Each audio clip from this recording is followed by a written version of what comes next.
I have to tell you, I spent a very difficult night last night, but I'm here to tell you that thank God I was wrong. In my predictions of cataclysmic, apocalyptic, mind-bending destruction of our political system. Okay, it didn't happen. Whew. I don't think I've ever felt so good about being so wrong. Man, oh man. I have all the confidence in the world now that the Democrats will hold control of the Senate. And as I'm recording this, there is still some question as to whether or not the Democrats will regain control or maintain control of the House.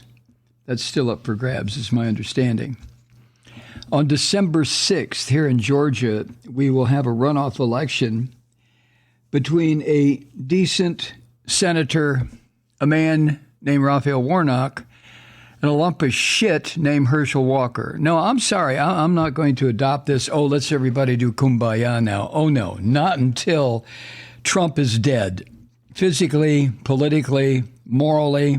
Well, he's dead morally. I'm not here to play nice.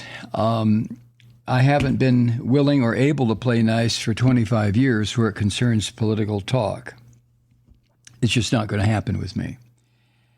But I have to say, what happened yesterday, the voting, the results as they are reported so far, reinforce something I've known for a long time, and that is an amateur like me, where it concerns the real workings of politics, should never, ever, ever, ever attempt to predict an election outcome. Certainly not an election outcome like the one we went through yesterday.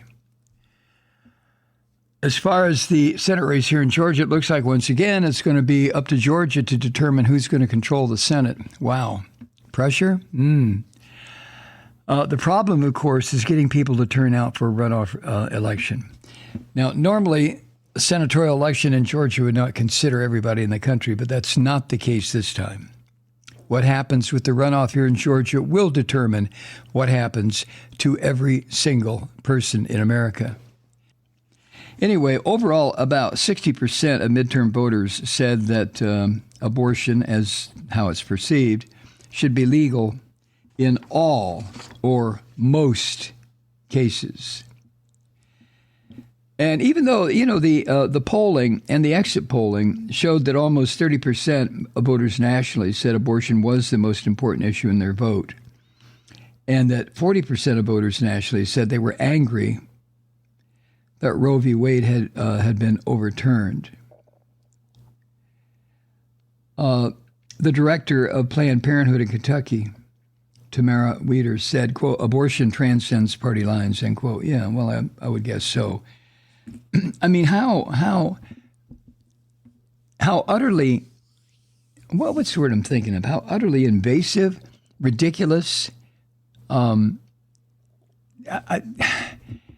can't think of the right words.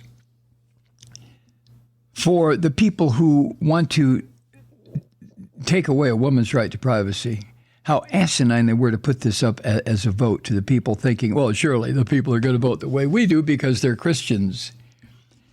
Well, I hope you fuckers learned a lesson, starting in Kansas several months back, up to last night. You Christian terrorists, the message is loud and clear, and it comes from Republicans and Democrats, Jew, Gentile, atheist, whatever. And that message should be clear to you people. Get the fuck out of business in which you don't belong. Stay away from trying to tell women, we, the state, will decide whether or not you are pregnant or allowed to get pregnant or maintain a pregnancy or blah, blah, blah, blah. Just drop it, you assholes, you Christian morons. Now, where it concerned the scum who ran for the House, the Senate, and state level offices, who are Donald Trump filletors and eat up this bullshit that the 2020 presidential race was rigged. A lot of them were projected to win their elections last night, and they didn't. It says here, the vast majority of those winning candidates claimed seats in the House, but candidates who have denied or questioned the legitimacy of the vote in 2020 had also won statewide races late Tuesday night. Their success came less than 2 years after, Trump summoned his mob of cowardly pissants to attack the U.S. Capitol. Now, there were 3 election deniers, prominent election deniers, Trump ass-fucks, who won. That would be the Florida governor, Ron DeSantis, who now is free to attack Trump as DeSantis prepares to run for the presidency in 2 years. And then this asshole Rand Paul in Kentucky. And then Mike Pence's little brother Greg in Indiana. All 3 of them were election deniers.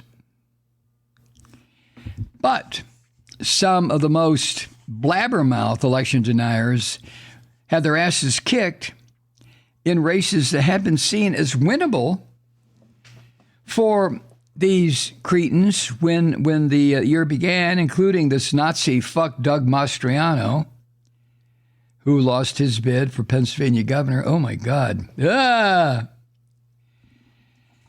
And then, according to the Washington Post, candidates who have questioned or refused to accept Biden's victory, which is 51% of the nominees running for office in the Christian Terrorist Party. Well, there are 569 nominees. 291 of them were Christian terrorists. They ran in every region of the country and in nearly every state. Most of the victorious election deniers, however, were campaigning on a bunch of other issues, notably inflation, abortion, crime. And voters who did support them, it's being suggested, did not necessarily do so because of their stance on the 2020 election. However, the views of the people put in office by so-called Republicans, those candidates who question the outcome of the 2020 election, that could have lasting consequences for U.S. democracy, as we've talked about in the run-up to this election. Unofficial projections show that election deniers will amount to a sizable majority within the House Republican caucus, and they are going to have enormous power over the choice of the nation's next speaker if the Republicans claim control of the U.S. House. And that speaker, and this is so goddamn important, he or she would in turn preside over the House in 2024 when the presidential vote could again be contested. So we are not out of the Christian demon woods yet. We are not. And that's scary. Among the winning election deniers yesterday was, and this one is really shocking to me. It was a Republican, a Christian terrorist in Virginia named Jen Kiggins. She defeated Representative Elaine Luria. She's a member, like Elizabeth Cheney, of the House Committee investigating the J6 attacks on the Capitol. And one of Ms. Luria's central arguments to voters this fall was the absolute need to tamp down, silence, if possible, the anti-democratic forces that propelled the violence that day. And she stuck, and you got to give Elaine Luria, I do anyway, tremendous credit. She stuck with that theme in her concession speech Tuesday. If you saw any of that, when she mentioned her opponent, her supporters, Luria's supporters booed And Representative Luria said, no, please don't boo. The success of this district depends on her success, end quote. Whew. I could no more say that than I could say, hi, I'm really an android from the star system Arcturus. I no way. So good on you, Elaine. These election-denying thugs were also projected to lose some competitive races. A House candidate in Ohio who attended the terror attack on the Capitol and was trying to unseat Representative Marcy Kaptur, who's from Toledo, used to be the mayor of Toledo. I know. This cretin named J.R. Majewski was defeated. Don Bolduc of New Hampshire, who lost to the incumbent Senator Maggie Hassan. And Don Bolduc, this little cretin fucker, this little cowardly bastard, kept flip-flopping. First, he declared the 2020 election stolen, and then he backed off and said, okay, no, it wasn't. Well, go get a job now in a Greek restaurant someplace, you asshole. And Mastriano, the Italian fascist in Pennsylvania, lost by a very large margin to Josh Shapiro. Despite the fact that Pennsylvania is one of the most politically contested in the nation this year, for sure. Now, according to the Post, among the roughly 6 in 10 Pennsylvania voters who viewed the 2020 election as legitimate, more than 8 in 10 of that group voted for Shapiro. That's according to exit polls. And among the roughly 30% of voters in Pennsylvania who said it was fraudulent, Donald Trump was stolen, about 90% of those assholes supported the Italian fascist Mastriano. What else? Now, the elections did play out as Americans have been screeching and frothing in the mouth, increasingly worried about U.S. democracy.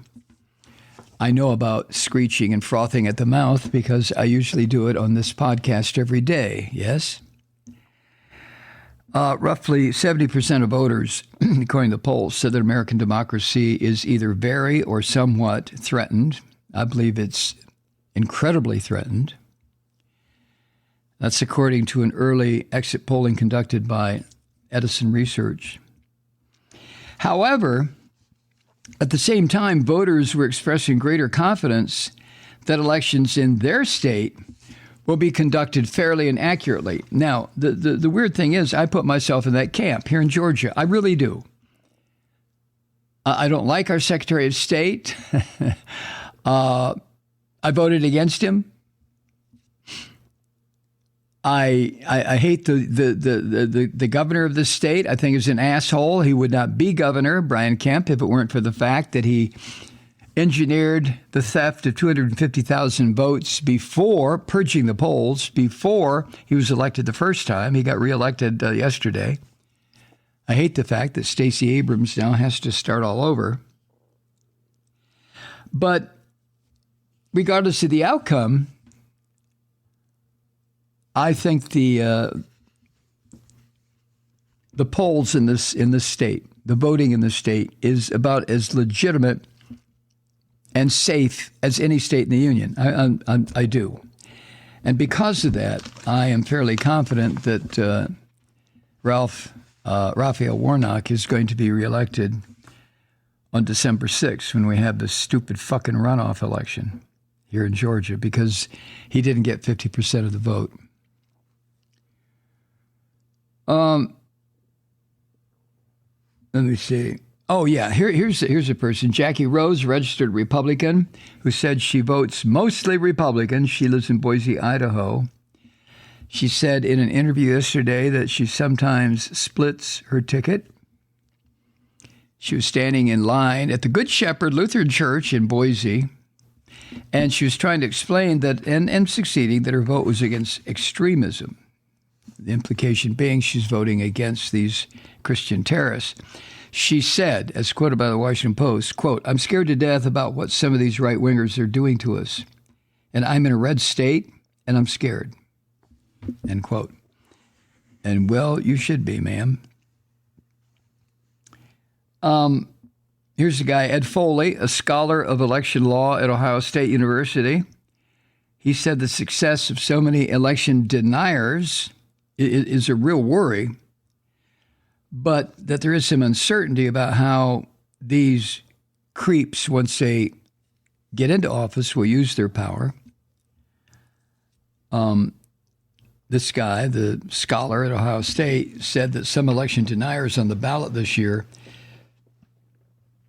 not just in Ohio, but across the country, have wavered in their commitment to the bullshit, and that leaves unclear how they would act in office. And Mr. Foley of Ohio State suggested that the acceptance of these election deniers of their own victories could maybe in some ways strengthen trust in their state's elections. You'd think, wouldn't you? Huh? Professor Foley said, quote, "The whole goal is that valid victories are authenticating as valid, and none of this perversion prevails. I don't want to unduly soften this. We're in treacherous waters. It's going to be more difficult the more denialists are in office, but it's not inevitable that the ship sinks." Well, you see, that's the difference between Mr. Foley, Professor Foley, and me in the lead up to this election. I was pretty much convinced that the ship was sinking. Like I said before, I really love the principles that this country was founded on, although we have never lived up to them to the full extent of what the Constitution said. It's been a 240-year struggle. But the struggle goes on. But I love the Constitution. I do. I love the country, but I can't stand the scene. Hi, Truth Seekers. Mike Malloy here. As you know, we've switched formats and are now broadcast exclusively on the Progressive Voices Network. So that means you get fewer program interruptions, no corporate commercials, and lots of profanity. But our format change also means some of our radio listeners no longer hear the program. It's been a while since I mentioned our podcasts, so you may have forgotten that there is a way to listen to this program anytime you need a good dose of screaming. Visit MikeMalloy.com and subscribe to our podcast. As a podcast subscriber, you can download the program to your mobile device and take me with you wherever you go. And if you have a friend who needs a dose of truth-seeking, you can give a gift subscription as well. That's MikeMalloy.com, and never miss a minute of the uncensored fun and frivolity.